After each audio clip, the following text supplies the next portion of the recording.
Ili-ili, tuluganay, wala diri, ibunanay, kadto cinta, bakal babay, ili-ili, tuluganay.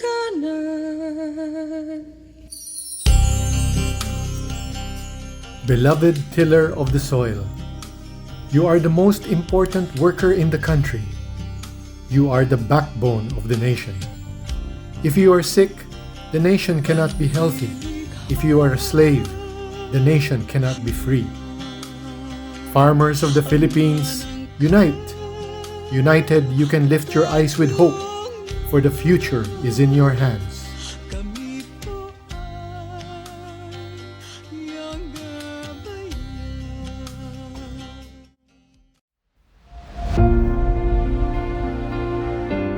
The Federation of Free Farmers, or FFF, emerged during a time of social turbulence. The country was beset with a communist-led insurgency and widespread labor and agrarian unrest. The FFF was organized in 1953 by a group of Catholic laymen led by Jeremias U. Montemayor, who, ironically, came from a landlord family in Pangasinan. Yet it was his experiences with his family's tenants, together with his exposure to Catholic social teachings at the Ateneo de Manila University, where he also later became the law dean, that inspired him to start the FFF. In organizing the FFF, he emphasized on the need for it to be an organization of farmers and not merely a non-farmer organization for farmers. As he explained, in the final count, no one can save the farmers except the farmers themselves. The FFF's adherence to a unique Filipino Christian ideology rooted on Catholic social teachings set them apart from other groups and proved to be a potent alternative to the communist ideology. The FFF's social analysis saw the farmer's bondage to the soil as the root of all the country's ills, and it sought to help liberate him through agrarian or land reform.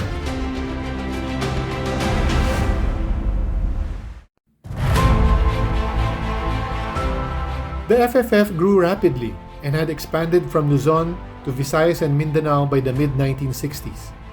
They conducted massive and nationwide organization and education efforts to train its educator organizers and to orient and motivate the farmers to fight for their rights.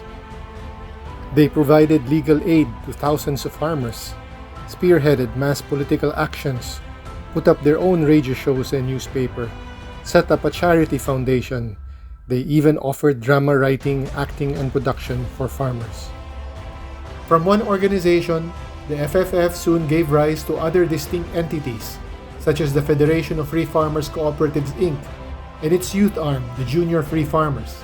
It even launched a women's group called the Dilag ng Kalipunan. As many as 86 priests were scattered all over the country serving as FFF chaplains. FFF leaders were welcome in almost every convent, seminary, and other church facility in the Philippines. The FFF was even recognized by the Vatican.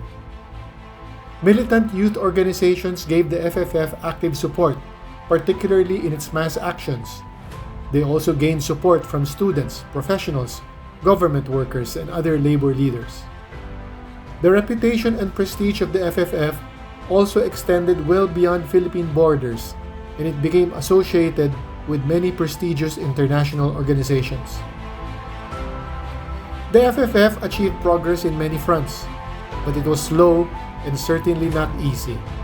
Many leaders and members faced hunger, torture, incarceration, and even death.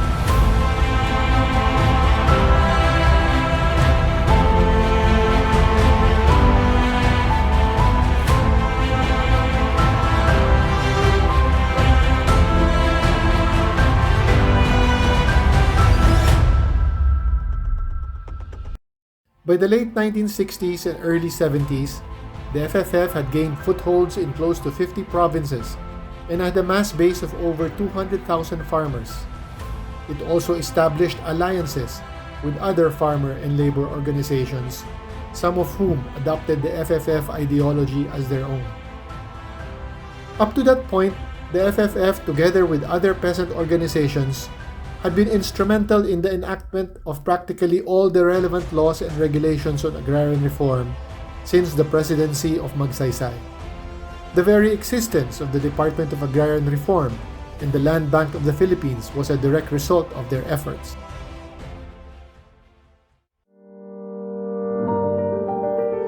When martial law was declared in 1972, several leaders, members, and supporters decided to go their own separate ways. The bulk of the members of the FFF decided to support President Ferdinand E. Marcos, and specifically its radical land reform program under Presidential Decree Number 27, or the Tenant Emancipation Act. During that period, the FFF was again instrumental in the issuance of various decrees protecting the rights of farmers under agrarian reform. It was also during this time that the cooperative activities of the FFF mushroomed and expanded to various parts of the country.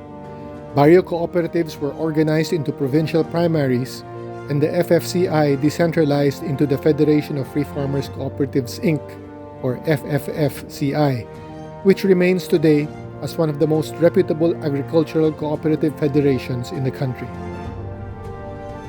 After the EDSA revolution, the government under President Corazon Aquino built upon and expanded the scope of the agrarian reform program started long ago by Quezon, strengthened by Magsaysay, further moved forward by Macapagal, and expanded greatly by Marcos. Most of the agrarian-related laws that have been enacted were maintained, cited, and improved upon by succeeding administrations. Throughout the 11 presidents who ruled the country since the FFF's founding, its work to protect and uphold the rights of the farmer was unbroken. As presidents came and went, the FFF remained where it had always been and shall always be, beside the Filipino farmer.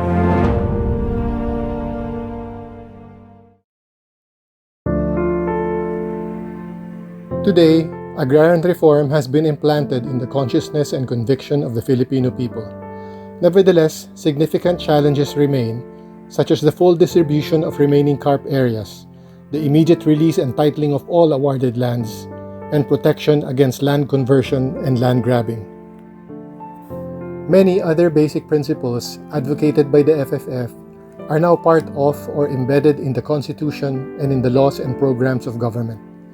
Yet the elitist domination of society continues to hinder the total liberation of the farmers and the masses.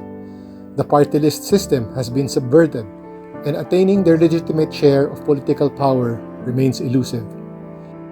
Inadequate support services, the uncertain role of government in cooperative development, and corruption also stunt their economic success. Globalization has also brought about new challenges. Ili-ili, tuluganay, wala diri. The reputation and long history of the FFF enables the farmer's voice to continue to be effectively heard. But as it enters the 70th year of its existence, the FFF also finds many of its old guard long gone. Caris, according to the late Mother Julindes Lusa, one of the FFF's most ardent church supporters, means a gift from God, a special grace given to a specific person. The person who receives the gift cannot just keep it to himself. His job is to spread it to others. The FFF remains and will remain strong, she said, because the FFF Caris continues to be carefully passed on by each generation of leaders to the next. And so, as the same charism that first sparked to life on October 25, 1953, burns brightly as ever, so too does the FFF's call to the beloved tiller of the soil remain the same. Farmers of the Philippines, unite! United, you can lift your eyes with hope, for the future is in your hands.